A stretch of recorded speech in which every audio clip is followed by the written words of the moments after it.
our, you know, privilege that he has agreed to be the speaker on this closing ceremony of our program on community mediation, which is the stage 2 of our health and wellness program.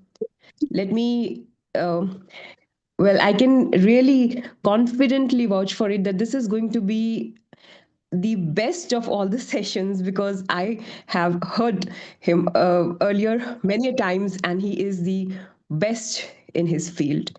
So over to you, Henry sir. We are all waiting to have, to imbibe completely your words of wisdom. But thank you so much, Monsi. Thank you, everyone. It's such a joy for me to join you and to share a few thoughts with you. Now, my hope is also that this is as much of a conversation as possible and that this is as interactive as possible. So, realizing that folks are joining from all over the world and perhaps connections can be difficult, but if it is possible for you to keep your cameras on, that's the invitation. So, this way we can engage with each other as much as possible. And I'm going to share my screen. Let me just see. Hopefully that will work. Seems. Oh, wait 1 second. It's not letting me share the screen. Just a second. Uh, so, yes.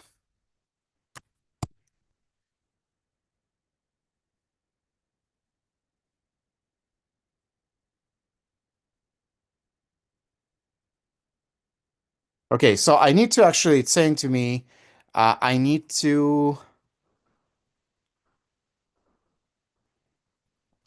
1 second.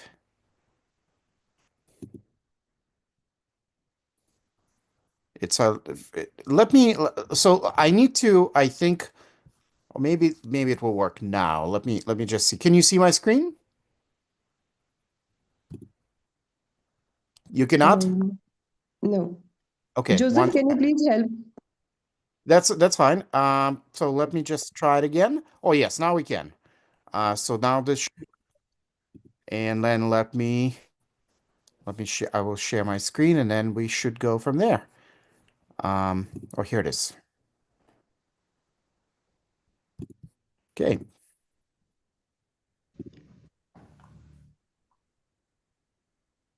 All right. Can you see my screen now? Yes, sir. Yes, we It is can see visible. it. Perfect. Yes. Perfect. All right. So we'll get started. So what I would like to talk to you about is collaboration, Yes. mindfulness, and compassion. And we're going to explore together the frontiers of conflict transformation. And to do that, first, I'd like to invite you to do a little exercise with me. So I'm going to ask you to complete, Pressing 1, 2, 3. excuse me? So I'm going to ask you to complete as many words as we can.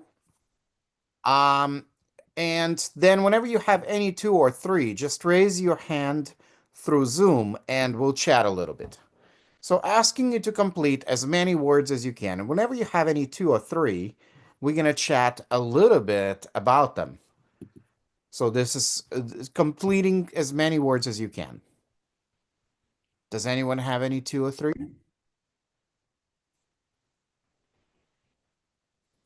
Pain.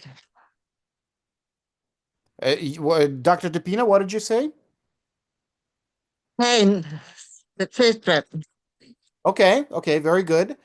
So let me ask you, Dr. DePina, do you feel that your word choices say anything about you?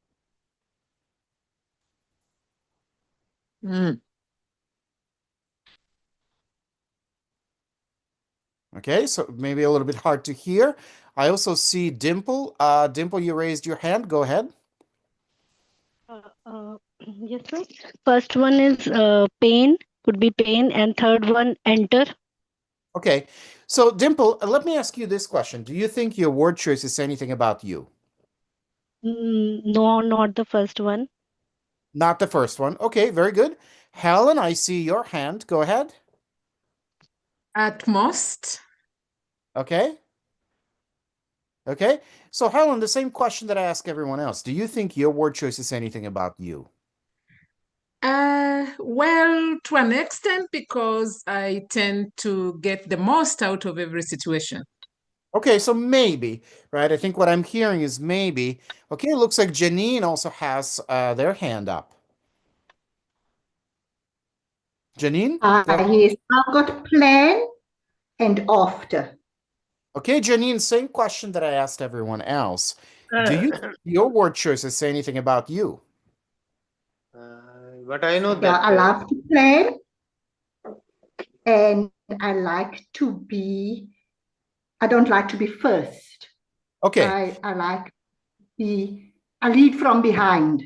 Okay, okay, very good. So we'll do one more. And so it looks like Asanka, you have your hand up, so go ahead. Tough. Okay? Enter. Enter. So Asanka, let me ask you, do you think your word choice is anything about you?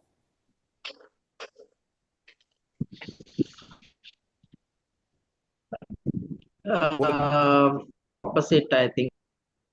What's that?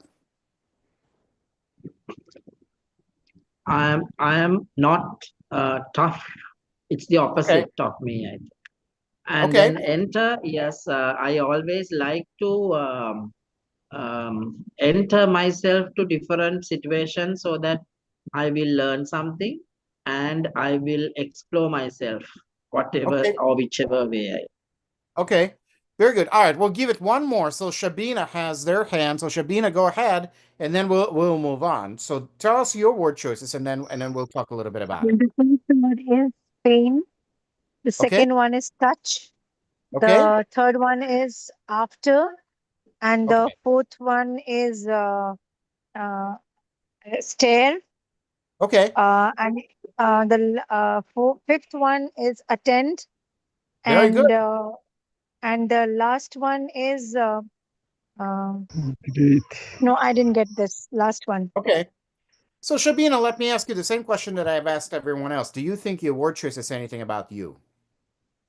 Yeah, for pain, I can say that life is a lot of pain sometimes, but we need to overcome all those hurdles, and we need to be always positive.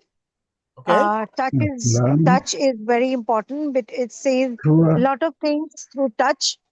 When words doesn't speak, touch is a very important in healing. And after or enter, whatever, after every hardship, there is ease. Okay. And should I say more?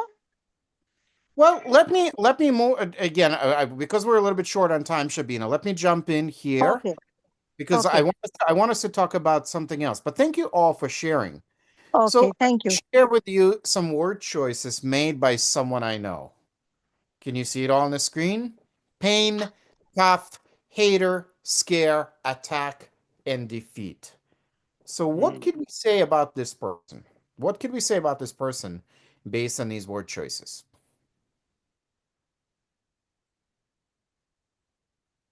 What can we say about this person based on these word choices? So looks like, let's see, Asanka, you had your hand up. Go ahead. A negative thinking person or a person who's upset in his life. Okay. So Asanka says negative thinking person, person who is upset in his life. Helen? I think the person is toxic. Toxic? Okay. Okay. How many of you would be concerned being in the same room with this person if these 6 words is what you know about them?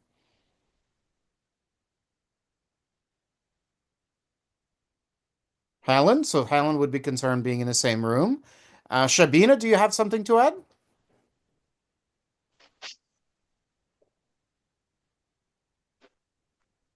We can't hear you. Yeah, it's talking more about a person we usually read in the newspaper, Okay. attacking people because somewhere down the line in their life they have faced a lot of traumas, and that is what they are now doing it, taking it out. And the other question that you asked is whether I would be comfortable with this person in the same room.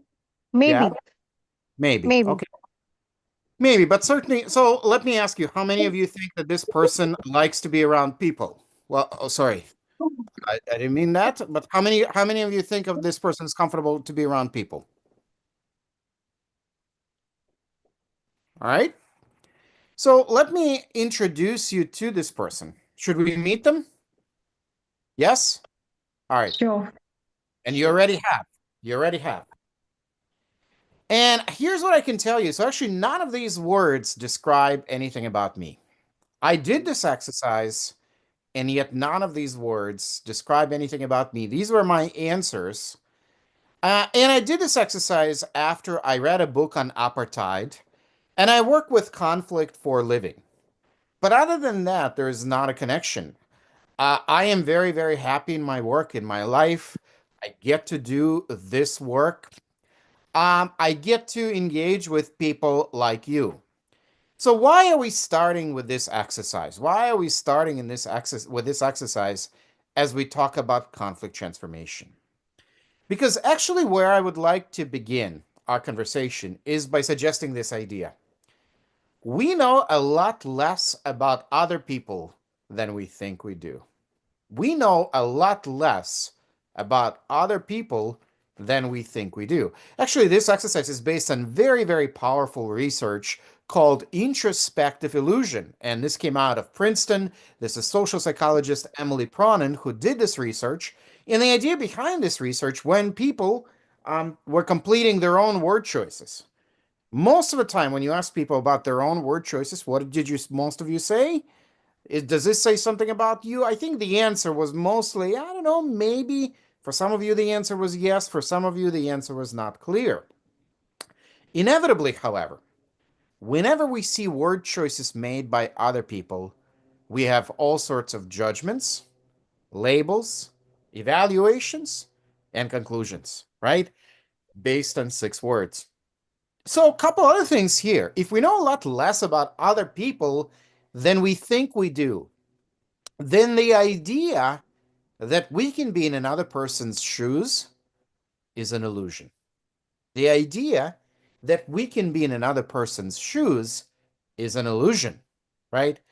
Um, and so the reason I also begin with this is so often we talk about empathy, empathy as the important value in our work, empathy is the important value in conflict transformation. And I want to suggest to you that there are some dangers to empathy. Because can I truly be in any of your shoes? We're in different stages in life, different parts of the world, living through different experiences. So even if you and I live through exactly the same experience, right? My experience of that experience and your experience of that experience could be very, very different. The impacts could be very, very different. And so here, as we talk about conflict transformation, I I would like to suggest to you that the value actually that we focus on is the value of compassion. Compassion, which I define as deep, infinite connection with another person's humanity, combined with a knowledge that we can never truly know or experience what someone has lived through. So, compassion, in essence, includes inclusion. There is radical inclusion. There is no them. What if we lived in the world where there were no them? It was only us. And actually, what if we expanded our idea of ourselves to include other people, other beings, right? This is not to say that we're the same as people, that there are no differences between us. But if you can't see my leg right now, but you see my arm and my leg look differently, right? Function differently, and yet they are attached to the same whole. So the first idea becomes that we include everyone as part of the humanity. And instead of identifying with whatever our group is, our country, our places, we start identifying with at least humanity as a whole. Just think about if we identify as a humanity as a whole and we see everyone as part of one body, then the cruelty, the violence that we commit towards other people becomes inconceivable, right? It becomes insane as the arm stabbing the leg. But yet also in this, we include humility. We include humility. The idea that we don't know someone else's experience. We haven't lived through that experience. We don't know. And so there's humility. And of course, as mediators, when we don't know something, right, we ask. We ask and engage. Now, there are a couple other terms that I want to define for you before we talk a little bit more about the process of conflict transformation, both the principles, of conflict transformation and some of the processes of conflict transformation. So actually in the West, even the way we see conflict sometimes can be very, very different, right? We tend to see conflict, and this is a Western perspective, in a very binary way. And it's actually not right versus wrong. It is right versus right, right? How many of you get into conflict or see others get into conflict with someone thinks that they're wrong? No, everyone thinks they're right, right? And they're trying to convince the other. And this is how we've been perceiving conflict for centuries. But I actually want to suggest a more expansive view. What if we saw conflict as perhaps the sound made by the cracks in a system? Manifestation of contradictory forces coexisting in a single space. The voice of a new paradigm. A demand for change in a system that has outlived its usefulness. An opportunity to remember our essential and infinitely interconnected nature. Test drive of new ideas. Reshaping of identity and letting go of attachments. If we start seeing conflict in this more expansive way, then the idea that conflict is positive or negative, good or bad, also starts to go away. Conflict is. Conflict is. And when we are presented with conflict, we have a choice. We have a choice, and we tend to, again, in English, use these words interchangeably. And I want to suggest to you that they mean different things. And that is react or respond. Most of the time, we react to conflict. What is a reaction? Reaction is our attempt to control or escape whoever or whatever is triggering us, right? Control or escape. And my invitation is that we, as global conflict transformation leaders, so you as mediators, you as faith leaders, as community leaders in your countries, start focusing on empowering and creating the opportunity for response, moving from a reaction to a response. So what is a response? I'm going to suggest that response is an action that is appropriate for the situation, right? Sometimes it's very appropriate for us to roar like a lion. Sometimes we need to take a strong stance. It's not that we're always going to be meager and soft, right? So often our modern lives, the modern world, which is so violent, which is so cruel, demands for us to act with a very strong spine, but also having a very soft heart, right? Having a soft heart and a very strong spine. So response is an action which is appropriate for the situation, which arises from an undisturbed state. The best illustration of this I can give you is if any of you have been around a young child, 2 or 3 year old child, right? 2 or 3 year old child is learning that people have buttons and different combinations you put, right? Sometimes fun things happen, sometimes not so fun things happen. So you're with a child, you're with a young child, and young child is doing something and maybe pushing their boundaries. And you as an adult, as an older person, maybe you raise your voice, right? Maybe you admonish the child a little bit, but you're not really mad. You're not angry. You're not going to stop loving the child. You're doing what is necessary at the moment without getting caught in that, right? You're engaged in a situation without being entangled. Our problem around the world is becoming that we're becoming entangled in everything and then disengaged. We want to be engaged without getting entangled. And also, I want to note that I'm actually not going to talk to you about conflict resolution. I would like for us to move to conflict transformation. Conflict transformation. And to talk about conflict transformation, I'd like to bring you several of my friends and tell you a little story. So this happened in the Middle East. This happened in the Middle East. Do we have any folks joining us from the Middle East? Anyone? I couldn't see the hands. All right.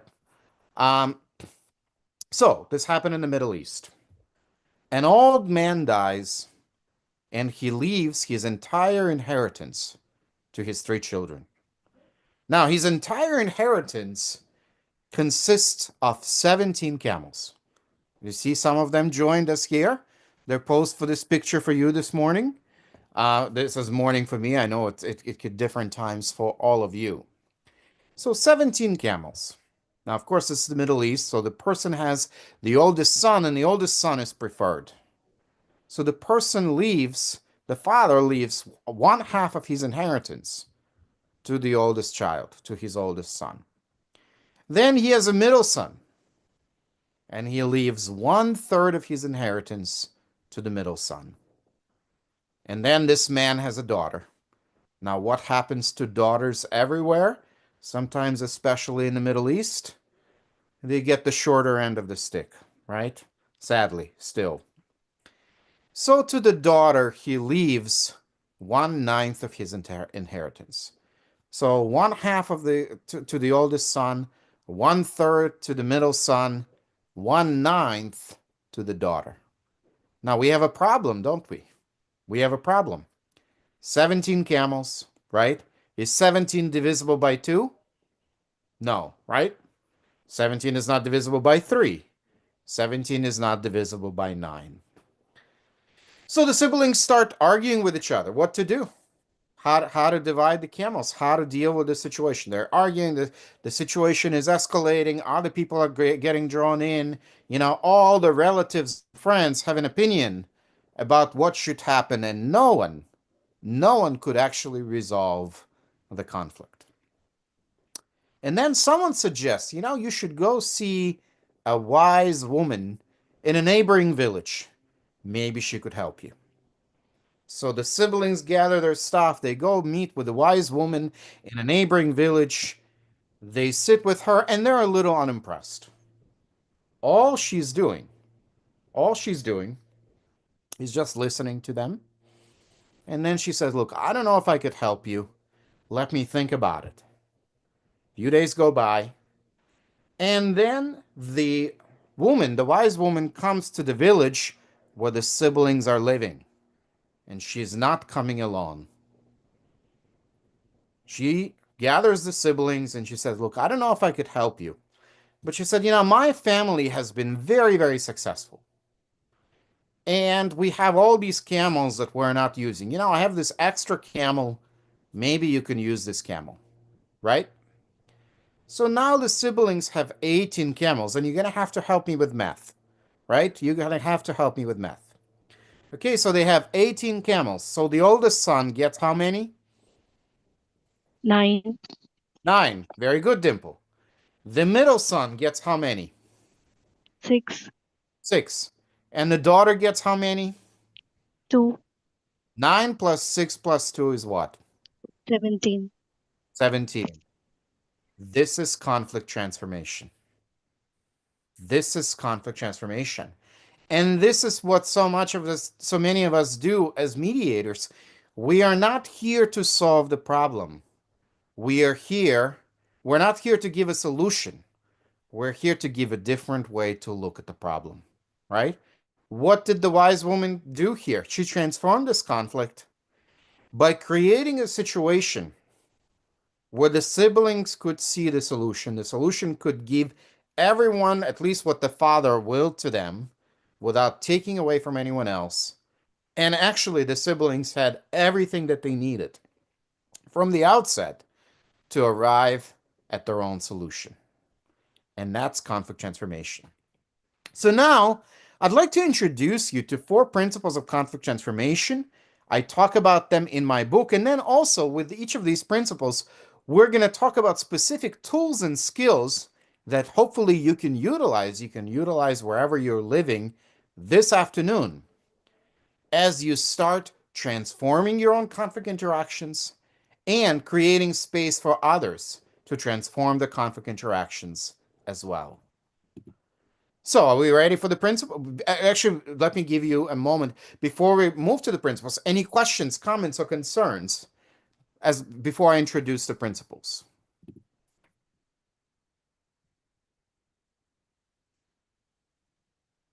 Anyone? Let me see. Look quickly in the chat. Okay. Very good. So let's talk about principles of conflict transformation. Let's talk about principles of conflict transformation. So here's the first one and the most important one. What do you think this is?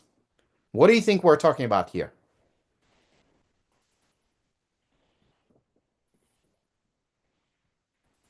Anyone? Thoughts? Some kind of meditation or introspection, something. Yes, close enough. Close enough. So here, the first principles, we're going to be talking about tuning inward. Now, this is where we are going to be talking about mindfulness.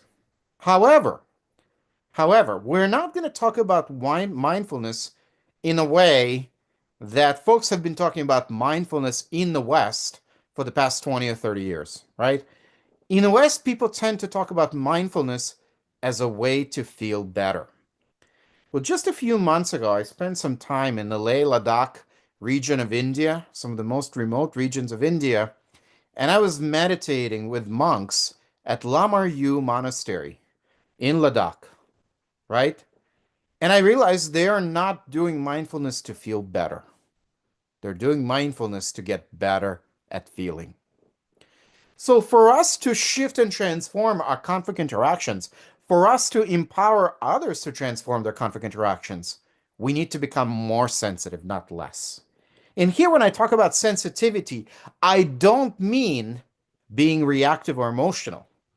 What I mean is we start sensing where people are. And for that, we need to do mindfulness. Again, not to feel better, but to get better at feeling. And we'll practice that and talk about that.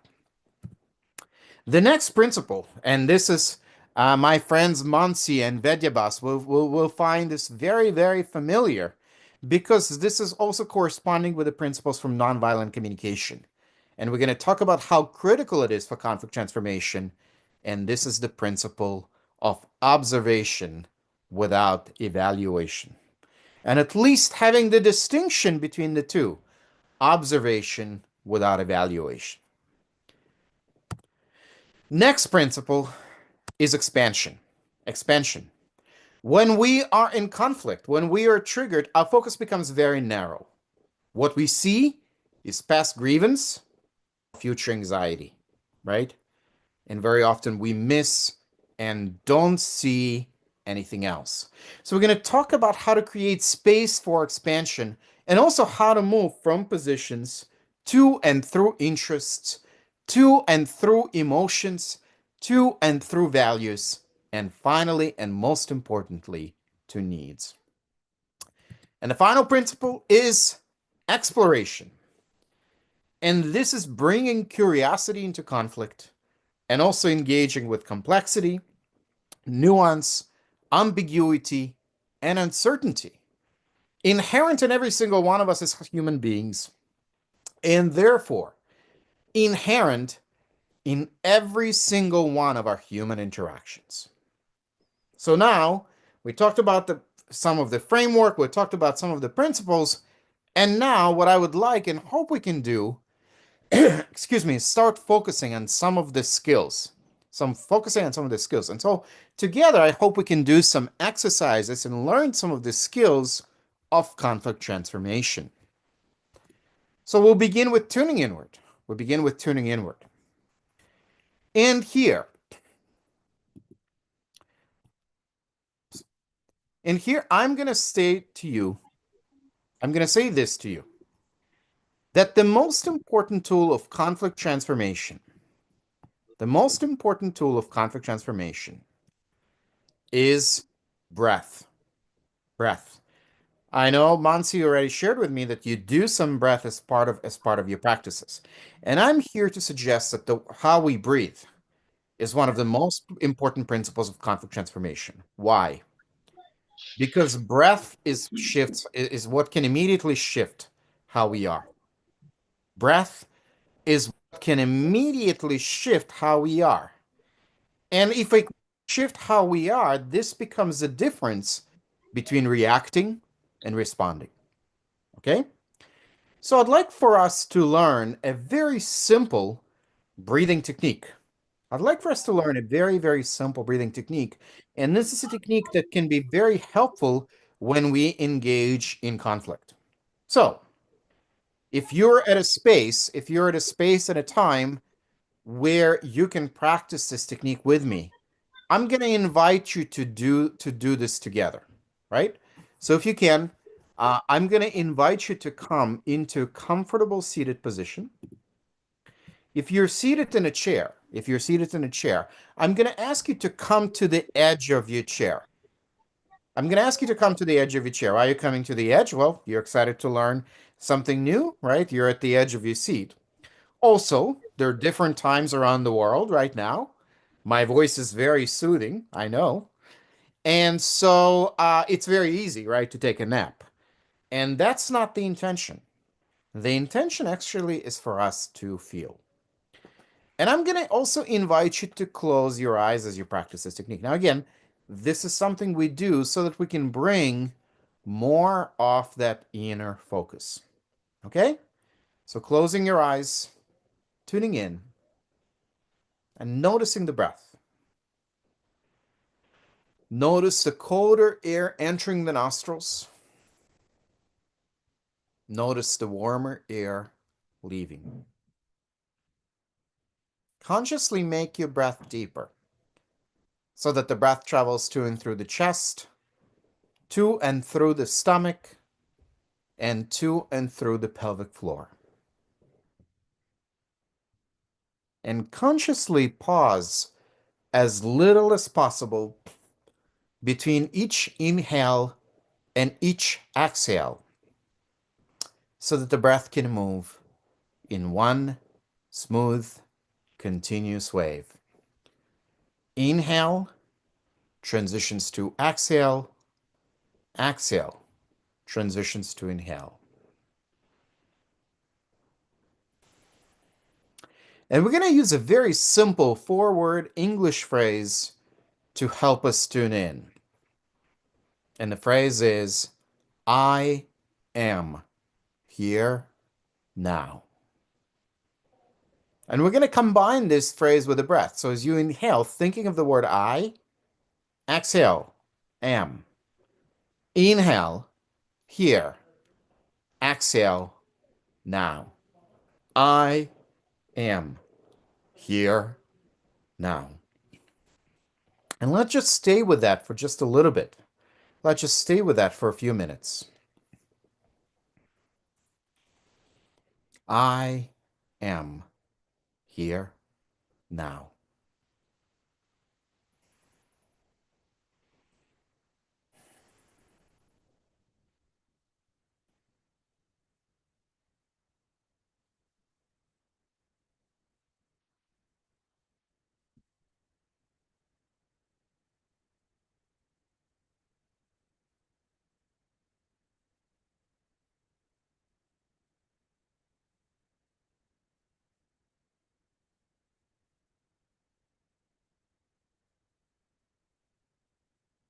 And when you're ready, taking a deep breath in and holding the breath at the top at the conclusion of the inhale while you're focusing on the area in between your eyebrows.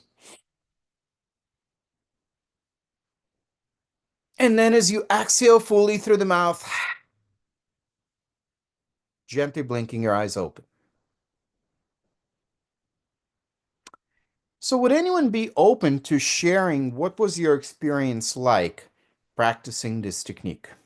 What was your experience like? Anyone? Felt relaxed. Okay, very good. Mansi, relaxed. Anyone else? Release. Release. Okay, very good. Very good, Janin. Anyone else? Pause. Okay, pause. Let me ask you this. Did anyone have an experience that perhaps was not positive?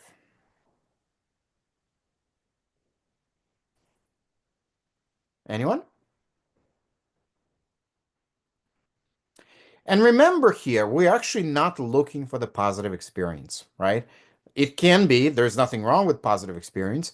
You may feel relaxed, you may feel, some expansiveness, and you also may feel discomfort. And you also may feel strangely. Some people may feel sleepy, absolutely. That could be very, very powerful. Remember, we're doing this not to feel better. We're doing this to get better at feeling.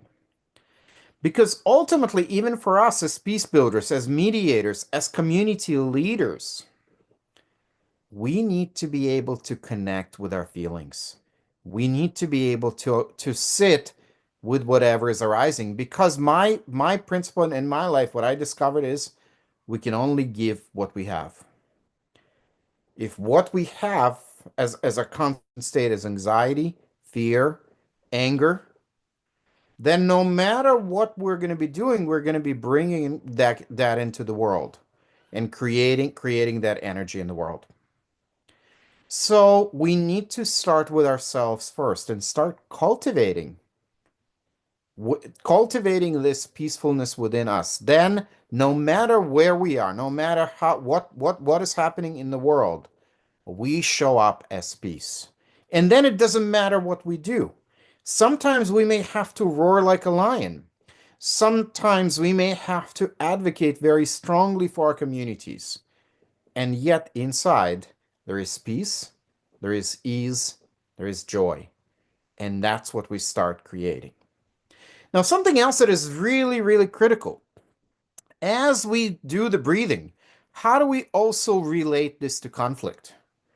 The way we relate this to conflict is we start bringing into our awareness three critical questions. Three critical questions. Okay, first question. What is my intention? What is my intention for this interaction? So many of our interactions, unfortunately, are compulsive or accidental, meaning we do what we always have done, or we are reacting to the interaction in a way that is purely accidental. And the idea for us is to make everything intentional. How can we make our conversations, our interactions, our engagements, and especially our conflict engagements intentional, right? What is it that we're actually trying to accomplish here? Why are we having this conversation? What do we hope that will happen as a result? So the first question we ask is, what is my intention? The second question we ask is, what is the big picture here? What is the big picture?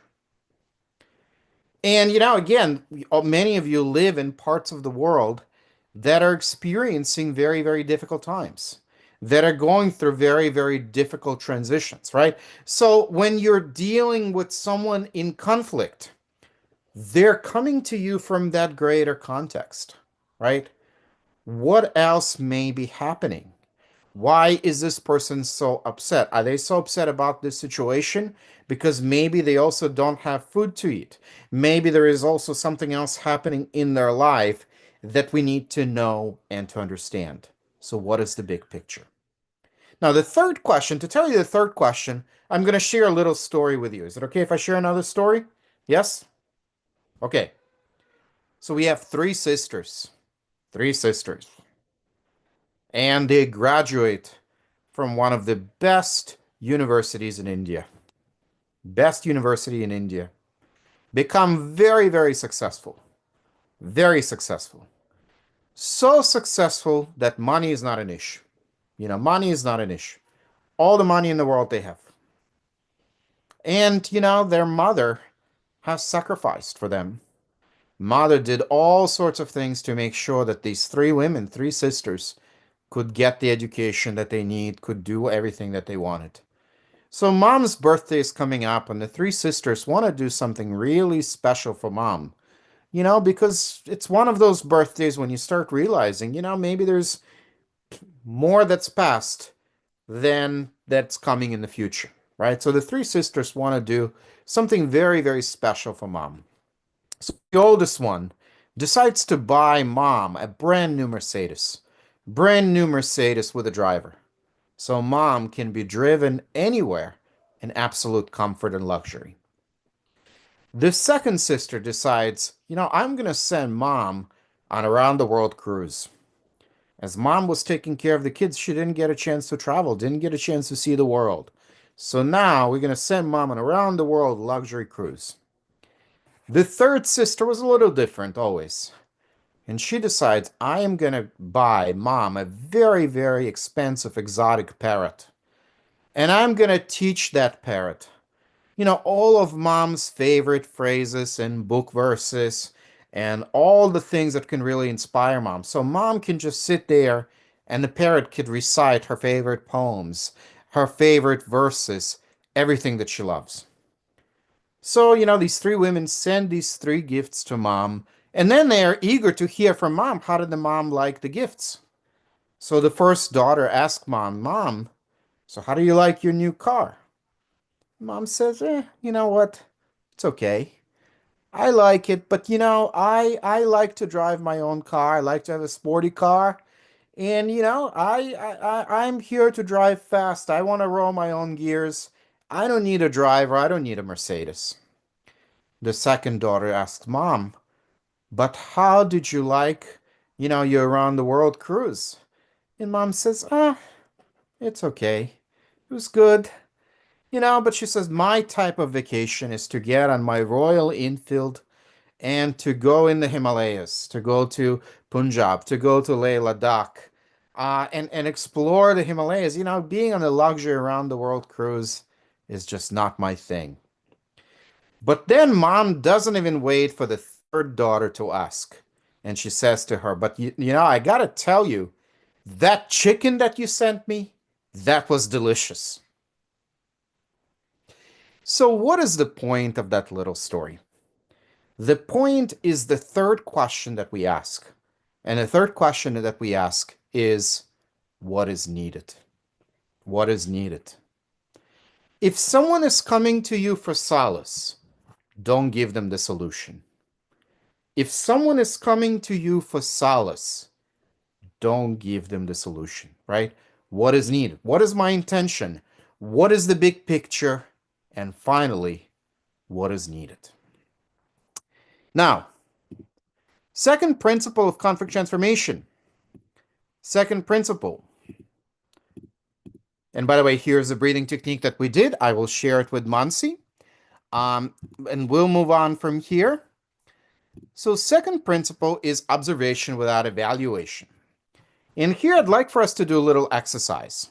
We're going to use this image on the screen to do a little exercise. So I can tell you that this gentleman you see on the image was supposed to be at a meeting at 7:15 or 7:18. It's now, I'm sorry, excuse me. This gentleman was supposed to be at a meeting at 7. It looks like, looking at the clock, it's about 7:18, 7:20. So based on this image and based on this information that I just provided to you, what could we say about this gentleman? What could we say about this gentleman? He was supposed to be at a meeting at about 7 o'clock. It's now about 7:18, looking at the clock. And just looking at this image, what could we say about this gentleman? Thoughts? Yeah, maybe Stress. because he's late because of some reason and he's trying hard to reach as soon as possible. Okay, Dimple, so he's late, trying to reach as soon as possible. Anyone else? What else could we say? He's stressed. What's that, Jenin?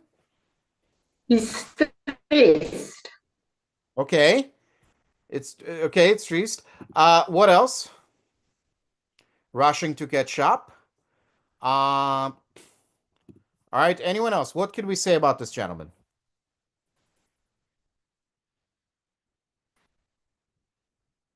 Anyone? What else could we say?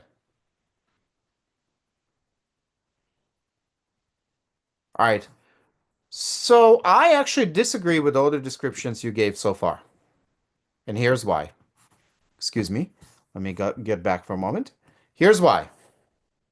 We actually don't know that this person is late, right? Late is a judgment.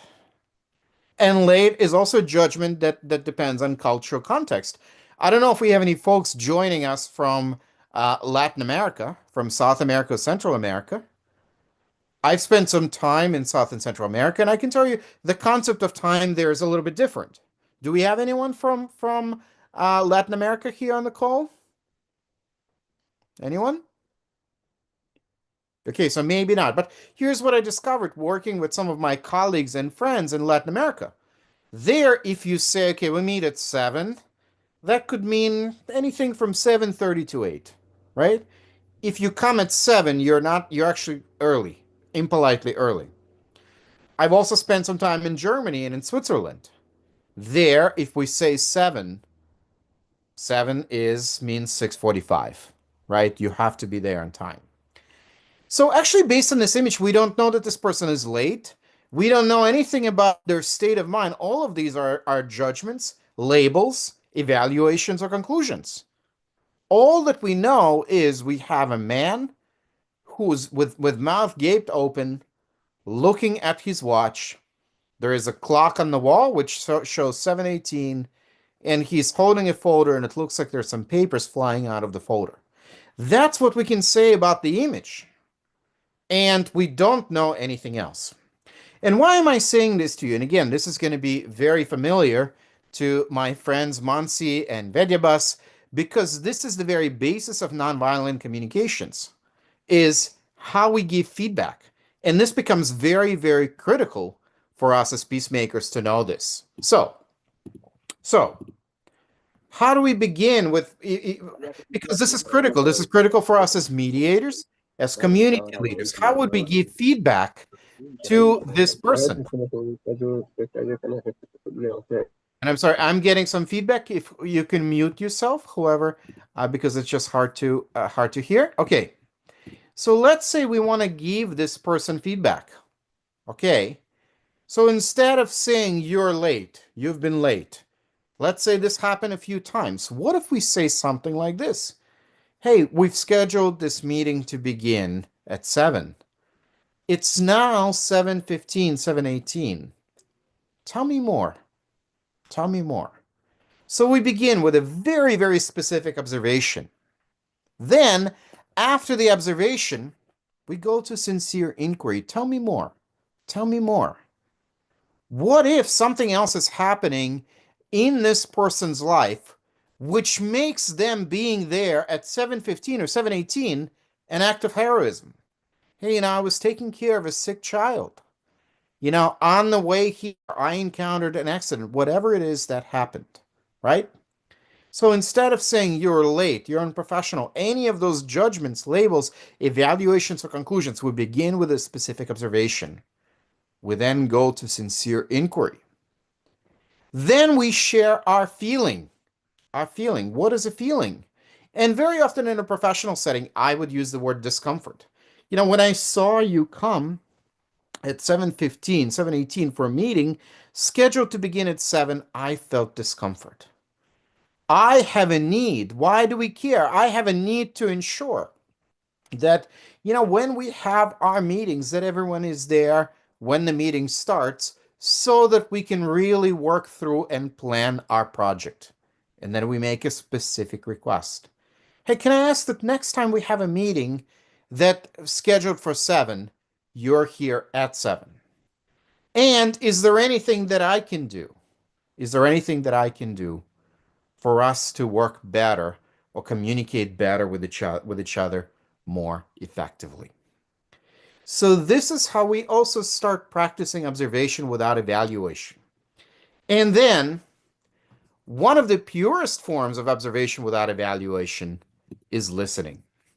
And I want to spend just a few moments here talking about listening, because in the work that we do, in building our communities, in dealing with conflict, I invite you to make listening part of your spiritual practice. Yes, I didn't again misspeak. I would like to invite you to make listening part of your spiritual practice. And I want to just briefly mention 4 dimensions of compassionate listening. 1, physical. Physical. So I'm going to ask all of you to do something very, very physical. I'm going to ask you to take your tongue and fold it so that the tip of the tongue is touching the soft spot behind the upper palate. So you're making this kind of semicircle with the tongue, right? You're doing this. I'll try to say your name. It's a little hard, isn't it? So this is actually an ancient yogic technique that I learned in the Himalayas. It's called Khechari Mudra. Khechari Mudra. What is this? What is this doing? What is this helping us? It's a reminder not to speak. This is the mudra that lamas, right, in many of the monasteries would use when they're listening to their master. So I use this, I fold my tongue all the time when I'm listening to someone. And other dimensions of this, becoming very, very aware of our body, tuning into the breath, keeping the chest open. I never fold my arms like this. And especially when I'm listening. Why? Because it naturally closes us. That's the first dimension of compassionate listening. Second dimension, we're going to notice all the times we want to interrupt the speaker. We're going to notice all the times we want to interrupt the speaker. We're going to notice, and then we're going to not interrupt them. Whether the interruption is to say to someone, I understand how you feel. I'm sorry to hear this. Let me tell you about my cousin. The same thing happened to them. Or talk about ourselves. We're going to notice whatever's arising, and we're not going to interrupt. Third dimension of compassionate listening, what we are listening for. What we're listening for is not just the words, but energy, emotion, and intensity behind the words. Final dimension, fourth dimension of compassionate listening.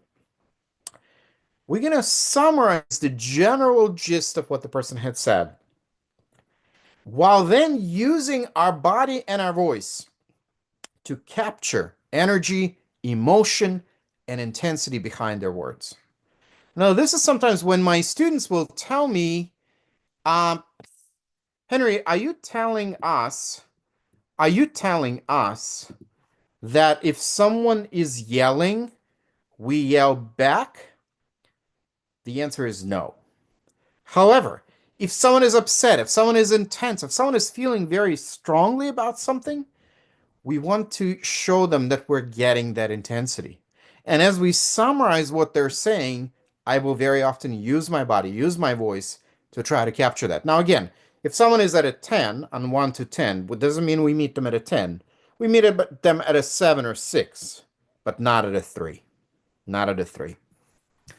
So, few more things that I just want to share with you. I know we're getting close to time, but as we're listening to someone, the critical questions that we ask, again, what is needed from me, right? What is needed from me? Did I hear what others intended me to hear? And this is why we're summarizing what people are saying. And are others hearing what I intended them to hear? We think we are a lot clearer than we actually are. So now as we're moving in a few moments that we have remaining, as we're moving to expansion and exploration, and we don't have time now to unfortunately play Nelson Mandela's speech, but this is where we move, and I use this a lot, not just to interests, but from positions, we move to and through interests, to and through emotions, to and through values, and finally, and most importantly, to needs. Now, how do we do that? The way we do this is by asking questions. And so as the last thing we do together, what I would like for us to do is to do this exercise. 2 employees are squabbling over one of the employees' use of the radio in the workplace. The other employee is upset about the chosen radio station and that it is in such close proximity to their workspace that they cannot play their own radio to hear the radio content they enjoy. The dispute has escalated to the point where racially tinged commentary is being exchanged between the two, and others in the department are being drawn in. You've been called in to help alleviate the conflict because the supervisor is threatening to discipline both employees. So, give me some questions that you would ask in this situation that hopefully would help alleviate the conflict. What are your thoughts? And we just have a few moments, so quickly, what are the questions that you would ask in this situation?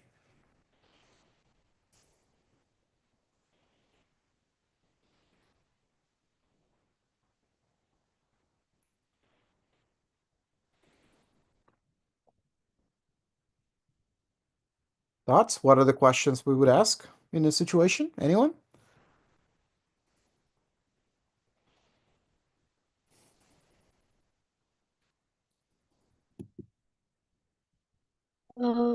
May I? Yes, please. Yeah, we can. I can ask question from the first one that what is the need of playing this radio at the workplace? Okay. What is the need for playing the radio? Thank you, Dimple. Anyone else has another question?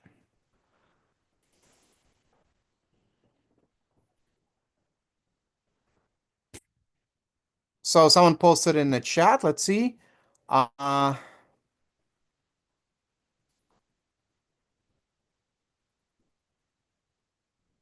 Okay.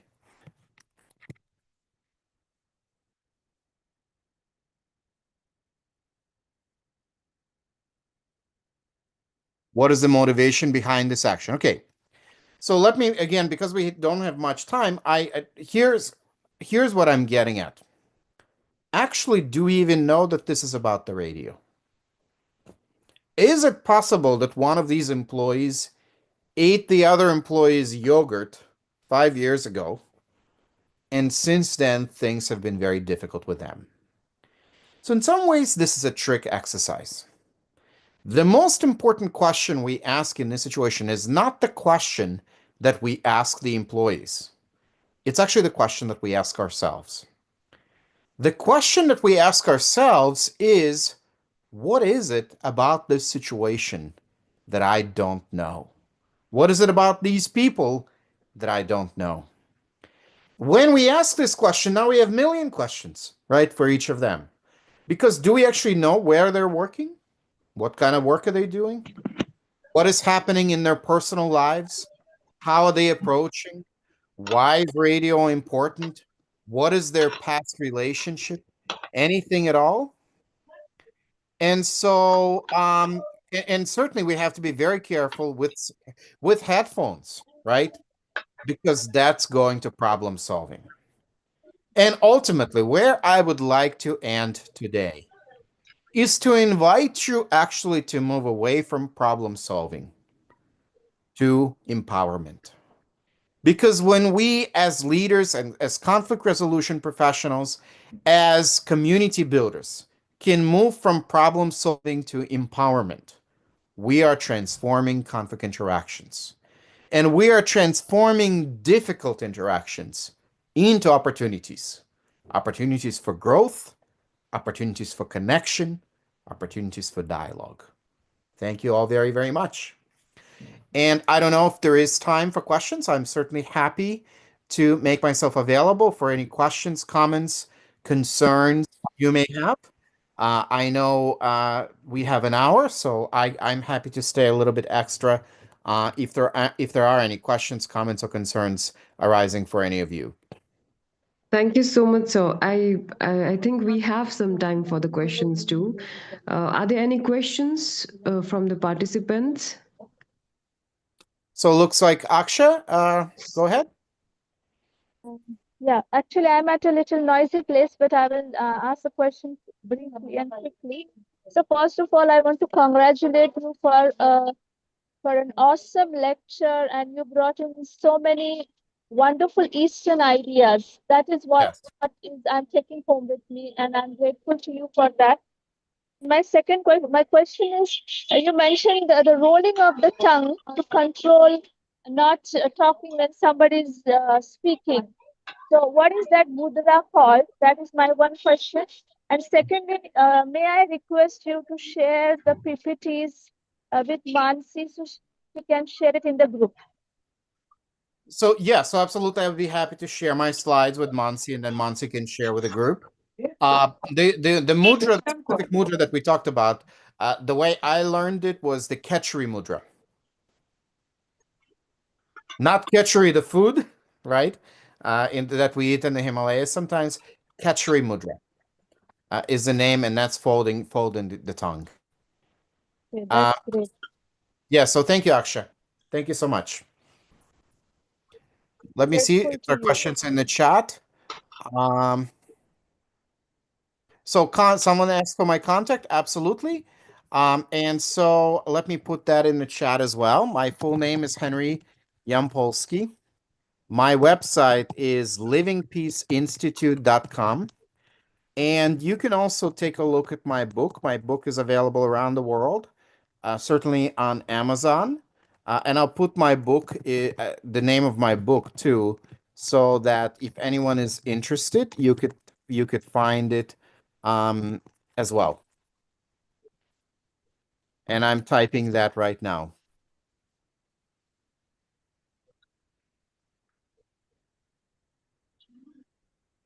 All right. Any other questions or comments from anyone?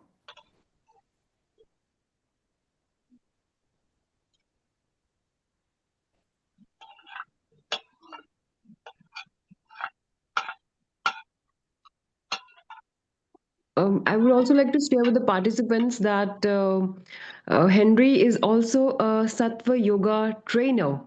So the breathing exercises which we have been doing are just preliminary and basic, so that they can control their anger and other emotional issues. So we have a lot to learn from you, sir. And if there are some other breathing exercises which you can recommend to the participants, because they have been, looking forward to transform themselves from within, just like you have recommended in the book. So Yes. if there's anything you can help them with, specifically relating to anger, because many of them have, whenever they contact me, they tell me that they have some anger issues and they feel irritated easily, and they want to control that anger and irritation. Right.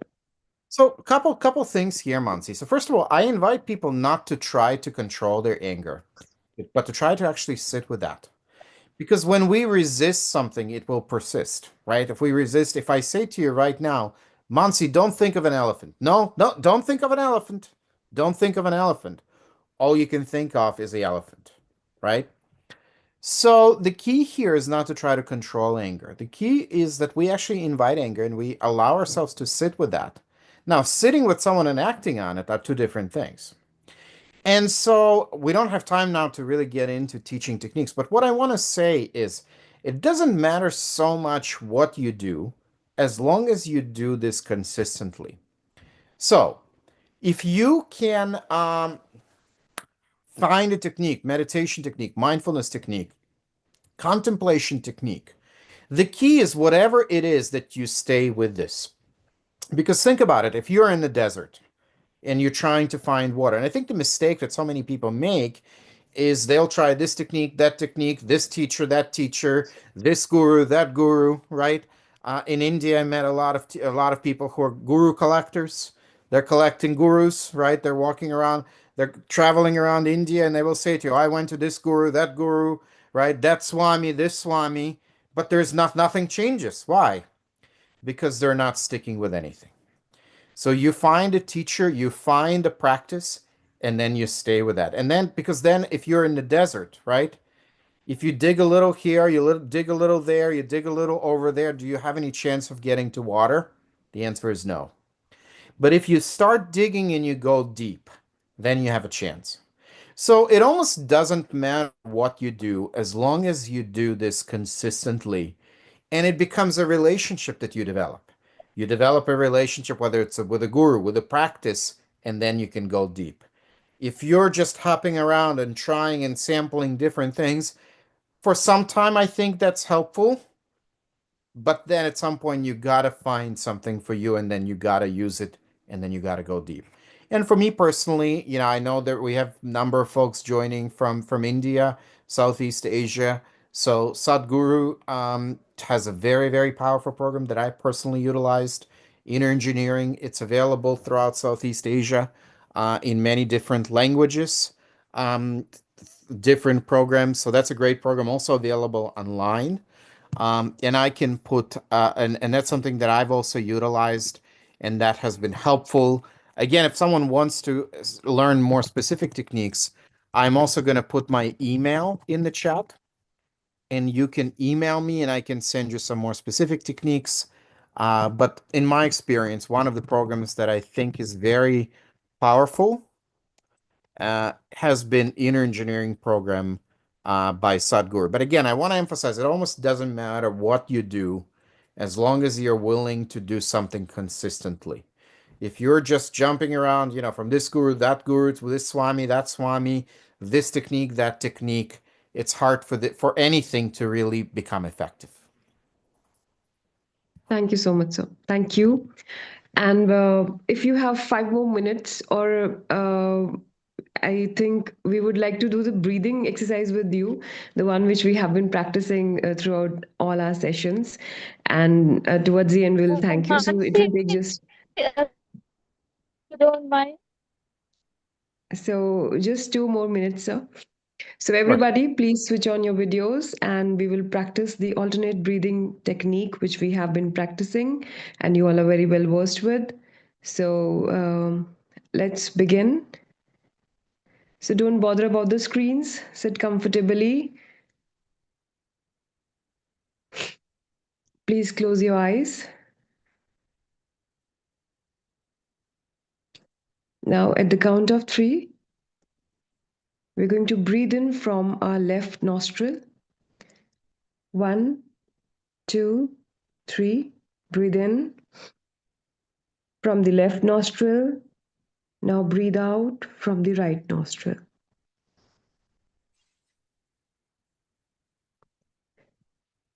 Now breathe in from the right nostril and breathe out from the left nostril. Once again, breathe in from the left nostril and breathe out from the right nostril. Now breathe in from the right nostril and breathe out from the left nostril. One more time. Breathe in from the left nostril. Breathe out from the right nostril. Breathe in from the right nostril and breathe out from the left nostril. Keep your eyes closed. Sit comfortably. Let there be normal breathing. And we're going to perform the humming exercise. Take a deep breath in, and when you exhale, we're going to produce the humming sound of a bee. Breathe in and breathe out.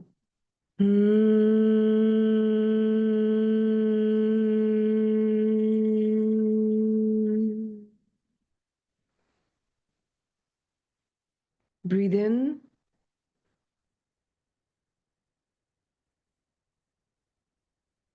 and when you breathe out, produce the humming sound of a bee.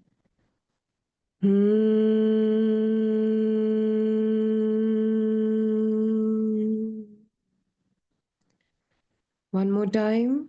Breathe in, breathe out.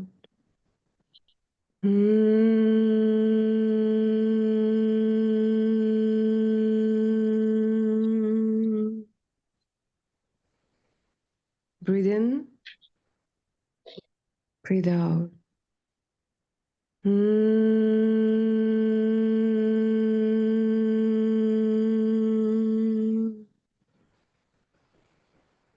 One last time. Breathe in. Breathe out.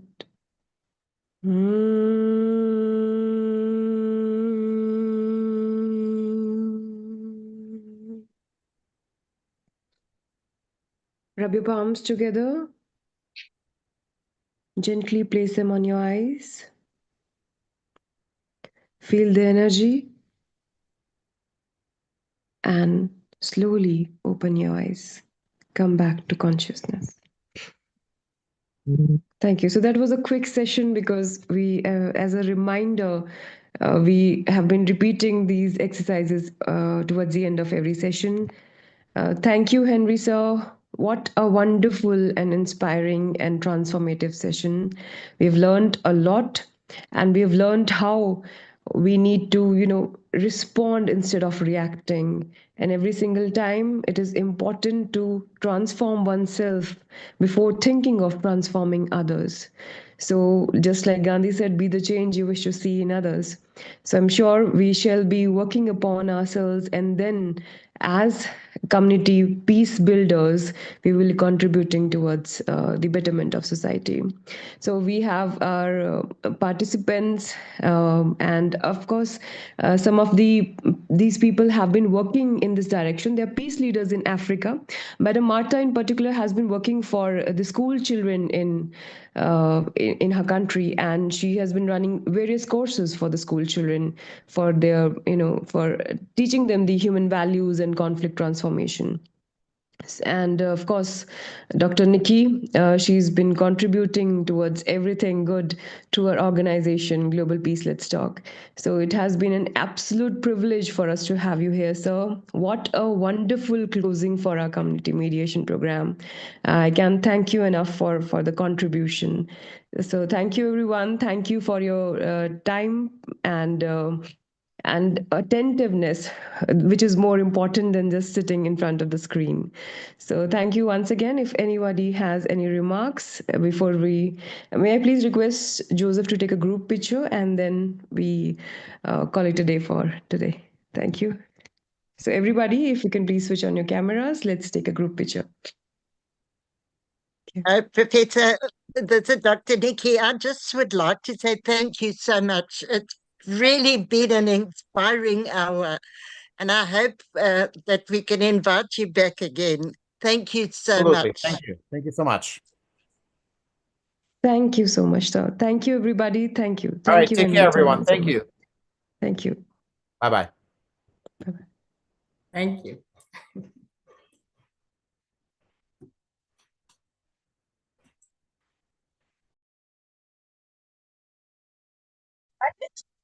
Thank you so much, everybody.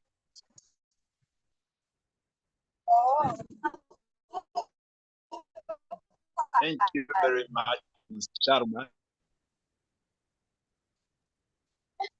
Thank you. It was a lovely session. Thank you very much. Thank you. Thank you too.